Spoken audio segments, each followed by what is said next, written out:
Very interesting. Thanks, Marco. As usual, now Fabio Savelli, partner and CEO of Sfida Ricerca, showing figures on an upper tier market research in Italy. So, good morning, everyone. Thanks, David. Well, yes. This is what actually comes out, what emerges from a research we performed on about 1,000 users of accommodation facilities for next summer. We have listened to these people focusing only on the upper tier. So the sample we selected was a sample that in our decision was to be located in the net income tier above 75,000 euro. This is the methodology slide. The sample included an age bracket between 18 and 65 years of age, men and women in different geographical areas for the residents. Let's see what we actually got from these people. First element, we wanted to know whether they had already planned their summer holidays, and Italy actually leads in terms of destination for summer vacation, even for the 2025 summer. The seaside clearly is always top in all rankings, but let's actually dive deep into less known facts. What I wanted you to note is that 18% of declared destinations visiting are statistic cities.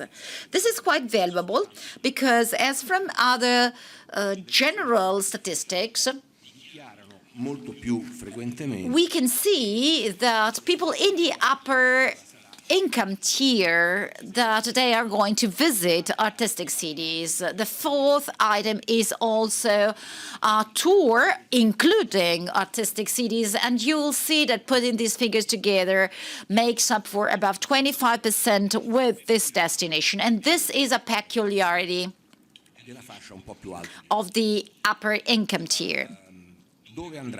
Where are they going to stay? Here we compared the upper tier target, which is on your left, and the total population. The total population, well, these figures come from a previous analysis we performed, and the comparison was brought here to show that clearly such an upper tier target mostly visits 4- or 5-star hotels.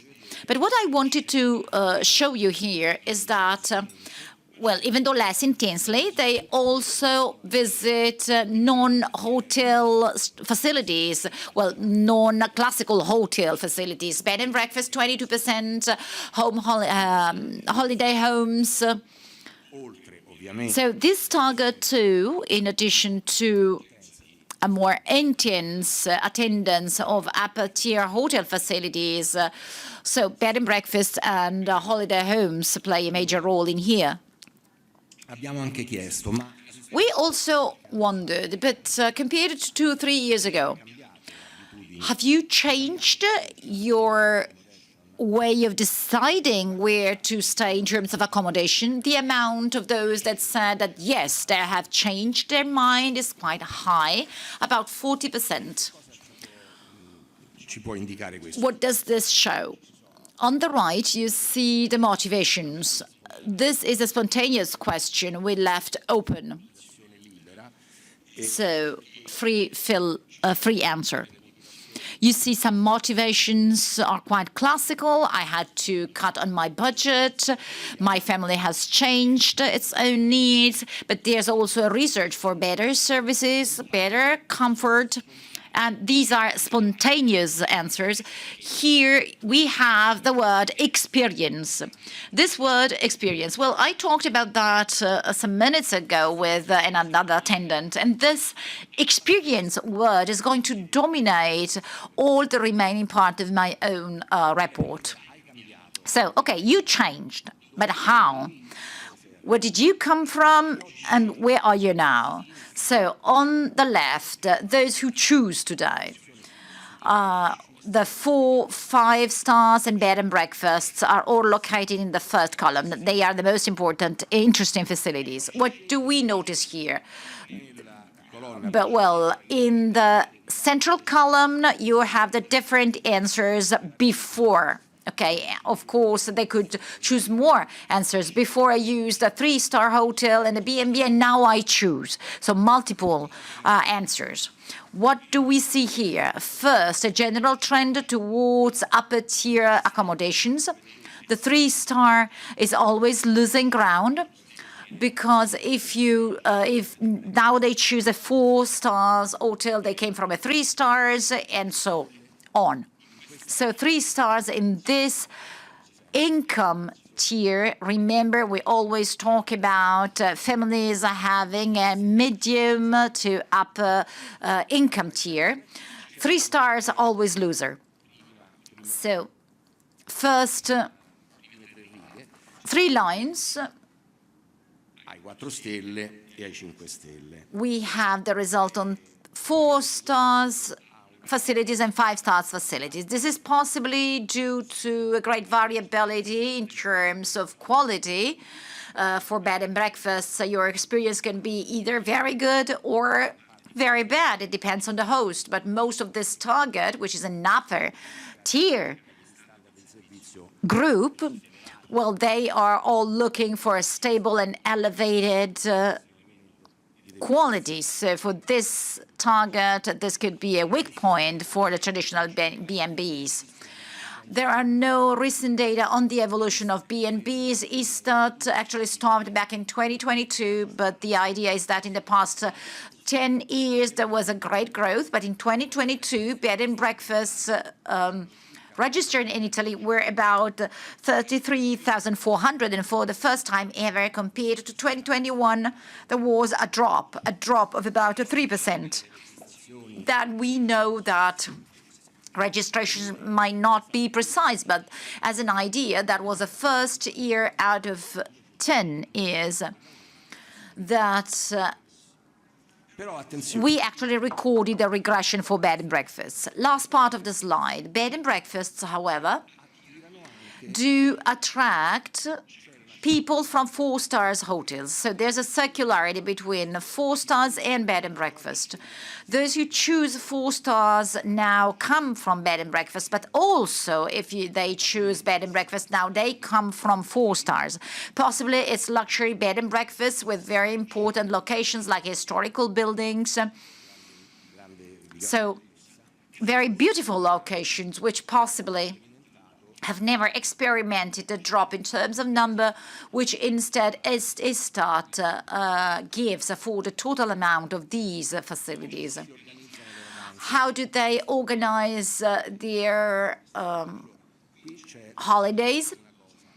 Our respondents actually made us notice that, okay, they mostly book on specialized websites like Booking.com. This is the same number that we took up a few months ago from an analysis of the total Italian population. In the upper tier, they always behave in the same way. 44% here. 45% was the number of the total population that we had reported regarding this behavior. But if you consider the 2 items below, a bit darker, because I wanted you to notice them, we have about 50% of attendants that, yes, visit Booking.com, but that they book directly on the website of the single facilities, or 22% talk directly to the hotel facility. What does this suggest? The service these people want starts from here, start from the answer they receive from the facility. and most frequently compared to the total of the population, they do contact the hotel facility directly. Here, we focused on the total sample answers and those who only visit 4 or 5 stars hotels on the right. So what comes out is the selection of the facility for 4 or 5 stars hotel attendance is given by a mix of factors, the darker ones. Location, the place where the facility is to be pleasant. I want a good location, but a wonderful hotel in a bad location, well, that's not interesting at all. The hospitality atmosphere, I imagine I can find 33%. Again, this was a multiple choice. They could provide 3 answers, and these are the percentages of the answers, not of the respondents. So the atmosphere I want to find. Less important, the feedbacks from previous guests. This is a continuous debate item. And services, the presence of a spa facility. It's an item for selection, the size of the rooms, the presence of a restaurant in the facility. The third last item is quite weak, but it is to be noticed as well, because that could be an element for the differentiation of the facilities. That is the fact that the facility organizes experiences linked to the territory, like visits to local wineries or whatever. That's a weak sign, just 14%, but that could be a differentiation item compared to the standard. Then, as a spontaneous answer, we actually asked for the expectations. What did respondents desire the most from the hotel facility they chose? Here again, I highlighted what emerges strongly from those who actually visit 4 or 5 star hotels usually. Again, spontaneous answers. So they wrote that they actually wrote this as a response. Comfort, environment, variety, quality, and customization of services. Customization is important. An environment that guarantees relax and rest. And experience, here again the word an experience in luxury world, 6 to 10. And upper tier catering restaurants. And this is also an experience. But have you ever been not satisfied with your experiences? And the answer, yes, actually quite surprised me, because 60 people out of 100 actually answered yes, there was at least one situation when I was not satisfied. Of course, here 3 stars hotels are mostly involved because they were mostly hit by this unsatisfactory result, but also bed and breakfasts and holiday homes are ranking 2nd and 3rd, because there's a good variability in that. You can have a super luxury bed and breakfast where they behave and treat you like kings, or you can actually even visit bed and breakfasts where you don't even have the remote control for your TV set. So that's clearly an explanation. Of course, 4 stars and 5 stars rank lower. And as for holiday resorts, well, there's a quite standardization, but unsatisfactory results for this category is quite low anyway. What was wrong with your experience? Why? So were you unsatisfied? Well, hygiene is always top ranking everywhere. Well, that's something we actually take for granted. Food was not as in my expectations.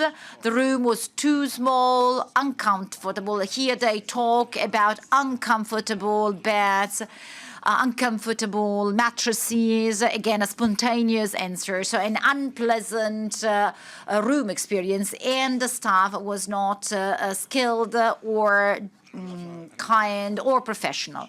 Heading towards the conclusion of my presentation, and here my appreciation to Italian representatives, because we also asked, have you ever been abroad in the last few years? Most answered yes, bottom low 291 people. So we asked, well, compared to the Italian facilities, what can you tell us about foreign facilities compared to the Italian ones? You've got 5 items: quality of services, the facility, staff, quality of catering, and presence of services. Considering all these 5 aspects, how do you compare Italian facilities to the foreign ones? Are they better, the same, or lower? Well, consider that our processing here considers same level facilities, 4 stars with 4 stars, 5 stars with 5 stars. Of course, we could not do otherwise, because a 3-star is, of course, lower. So we considered the same level of category. Italy almost always wins. On the right, you see the difference between the percentage that said Italy is top, considered to those who said Italy is lower. So as for the quality of services, 41 less 16 is -5, and so on. -25, sorry. So Italian facilities are definitely better. So this is definitely an appreciation for our catering and restaurant services, +54. But seeing some margin for intervention here, the presence of service, we are almost the same. +7, only +7. If we do elaborate on this information, so if we do elaborate this as regards only 4 stars on the left and 5 stars on the right, you see here again there's a clear outstanding difference. 5 stars are expected to give more, however, and Italian 5 stars specifically are expected to provide mobility services, a spa, beauty center. You must help me moving around. There must be a desk or an agency inside the facility helping me find what I can do, what I can visit, the cost, how do I get there. So these facilities must include that, but Italy is not so brilliant on that. And this is my last slide. What can we say? In the medium to upper high level, there's a great variability in decisions, 40% changes, both because of a natural tendency to visit different places and also because more emotional experiencing, exciting experiences are looked for, as we heard in the previous presentation, actually. So this makes it pretty difficult to obtain a good fidelization for the facility. Hence, you always have to be very creative, presenting new services to re-attract customers. Against a clear trend for this target to actually visit upper-tier hotels, we are witnessing here the accents of luxury B&B in the segment. We saw the circularity of selection decisions between these bed and breakfasts and 4 stars, providing customization of services, good locations, and different experiences. So more and more customization of services, with the equipment of the services we actually saw in the previous slide, and trying to be creative as for the device of new services. Catering and restaurants is a must-have. You cannot not have that. You must have it. And this allows, of course, the customer to enjoy the experience they want to have. And this is all to be done to increase the amount of people who have always been satisfied with their own vacation. Thank you. Grazie, Fabio. Thank you, Fabio.